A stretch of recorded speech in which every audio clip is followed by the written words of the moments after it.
शरदेयापयातं यशोनपक्कं मधुगस्वान्तरावृतं स अस्सिनो कमप्रः ॐ स्वस्ति नो गोविन्दः स्वस्ति नोच्युतानन्दः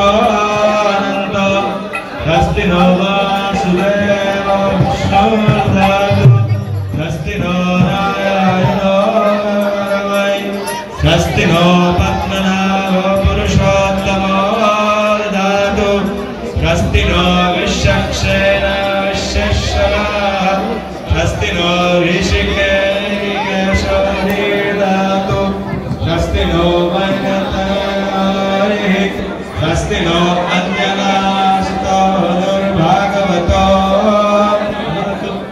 स्वस्ति स्वस्ति सुमङ्गलाय श्री कृष्ण सच्चिदानंद घन सर्वेश्वरेश्वर ददातु शान्ति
অনেক অনেক বছর থেকে প্রতি বছর অনেক অনেক অনুষ্ঠান, অনেক অনেক অধিবাস আপনারা দর্শন করেছেন।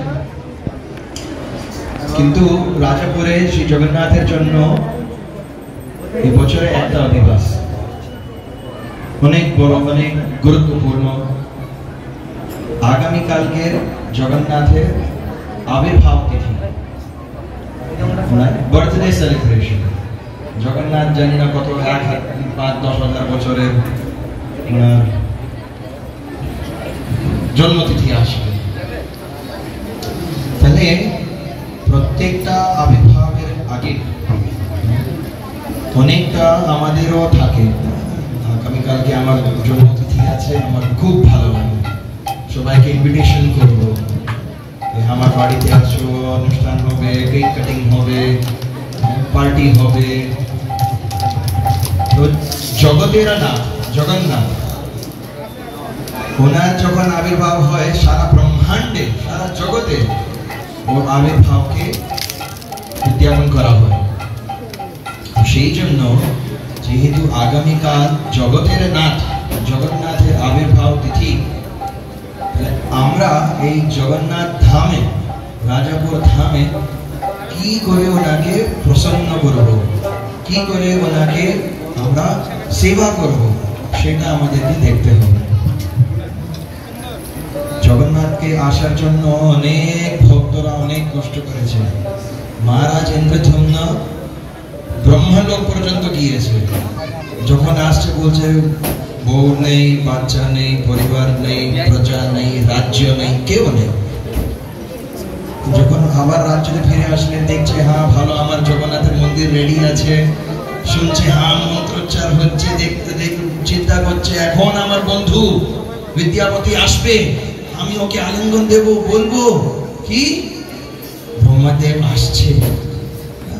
যখন ব্রাহ্মণ চলে আসবে, এই কি লোক, অন্য ব্রাহ্মণ, এটা তো আমার বন্ধু নেই, কোথায় গেল, কে বিদ্যাপতি?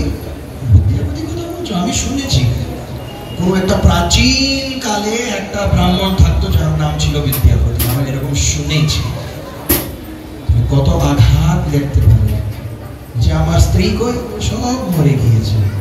ওনার মরে যাওয়ার পর অনেক অনেক কাল শেষ হয়ে গিয়েছে। জগন্নাথকে আনার জন্য কত কষ্ট করেছে। যখন জগন্নাথ আসছে, আবির্ভাব হচ্ছে, তখন জগন্নাথ প্রসন্ন হয়ে মহারাজ ইন্দ্রদেবকে জিজ্ঞাসা করছে কি আশীর্বাদ চাও?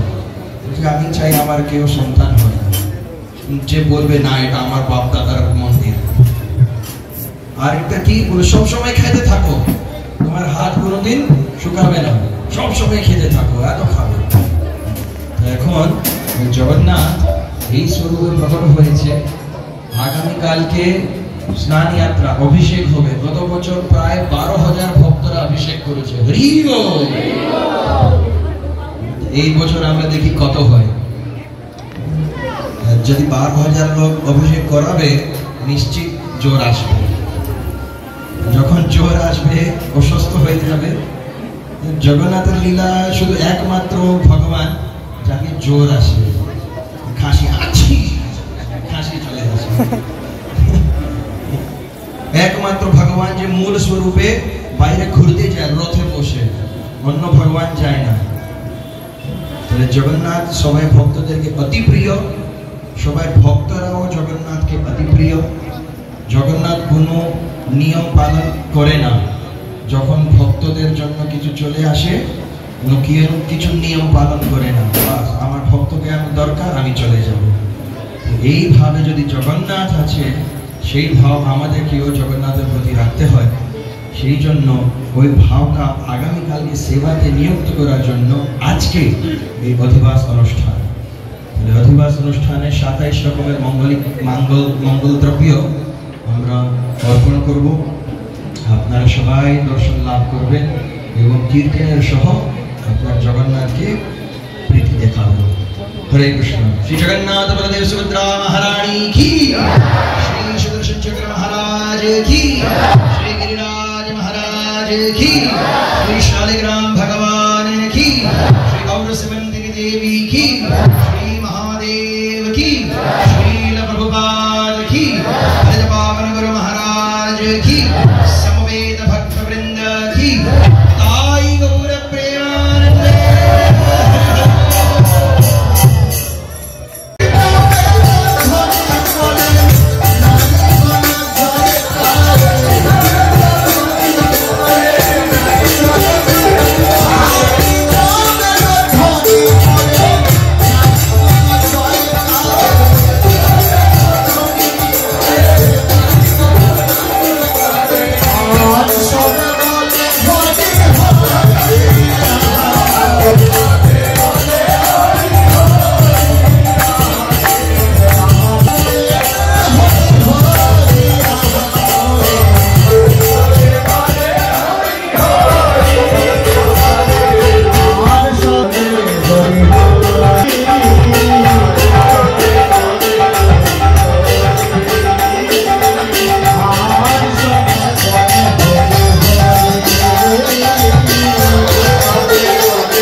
সেই আনন্দ